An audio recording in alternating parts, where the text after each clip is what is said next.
Good morning, ladies. Okay, so I've got another grid down power outage way of cooking for you, and it is going to be the Wonder Bag technology.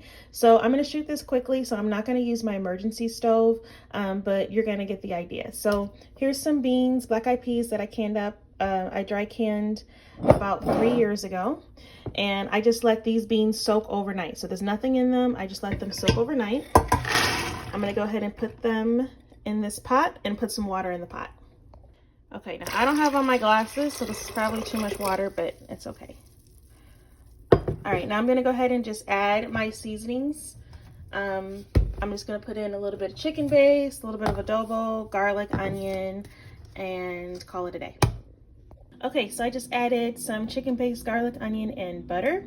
And now you're going to let this boil on the stove for about 20 minutes. You want it to have a rolling boil for about 20 minutes. And because I'm gonna let it boil for a little bit more, I'm gonna put just a little bit more water, just so I can make sure I have enough water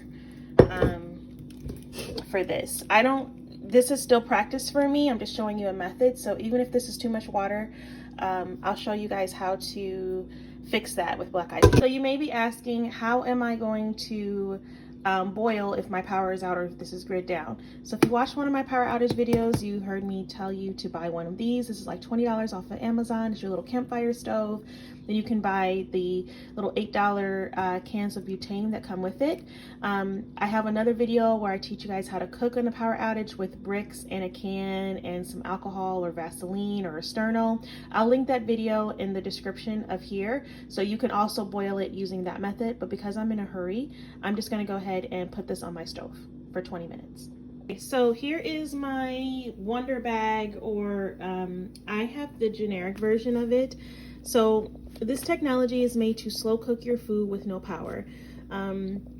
It's an invention from Africa, but I do know in one of the wars, women were putting their food in stacks of hay to cook. So that was an inspiration. I've read so many different things. I'm not really sure what exactly is true, but I do know that this is an African, I believe South African invention, I believe. And they're still using it in Africa today. I'll put the link for you guys to order one, and then I got mine off of Amazon. Again, I have the generic. So this is how it works. I put a old dish towel, or not an old dish towel, but I put a dish towel here on the bottom, and my food has been boiling. I don't have my tripod, so I'm gonna go ahead and get my food and put it on here. You can see it's still kind of boiling a little bit. I already took it off the fire.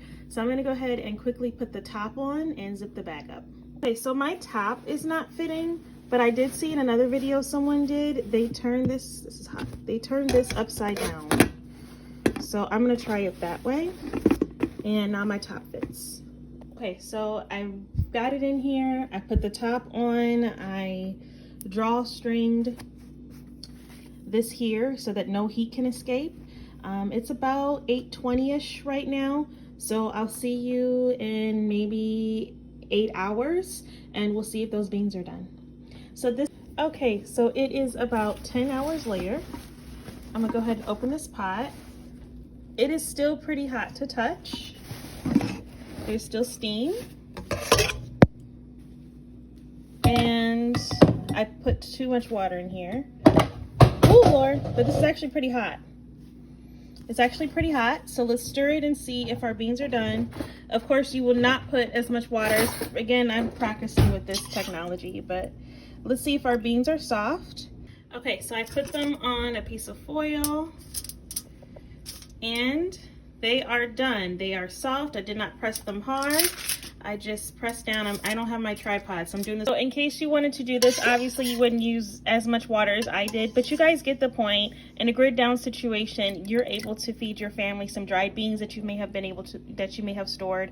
Pair this with some rice, cook some rice on your emergency stove, or maybe even make some hot water cornbread on your emergency stove, and you and your family would have a meal. So great, because even if you don't use it for cooking, if you are in a grid down situation or whatever, and you don't want to lose, maybe you don't have enough generator power or whatever to run your fridge or freezer, you could put your fridge or freezer items in one of these, and again, put the top on, drawstring it closed, and then you can make sure that your items stay cool. You can make sure your items stay hot if you're going to a potluck. So this is not just for emergencies, but it could just be for everyday use. I personally just use it for preparation for, you know, no power days, but this is how it works. So I forgot to add that another benefit from this type of technology is to keep down on smell.